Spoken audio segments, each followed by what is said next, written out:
এখন আপনাদেরকে একটা প্রমাণ দেখাবো।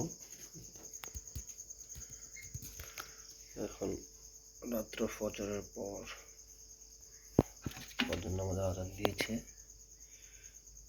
এরপরে সময়টা হচ্ছে একটা বালতি দেখতে পাচ্ছেন।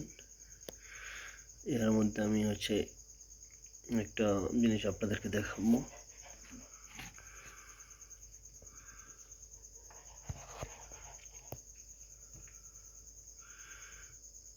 সকলে বুঝতে পারতেছেন যে ভিতরে দুইটা ইঁদুর রয়েছে।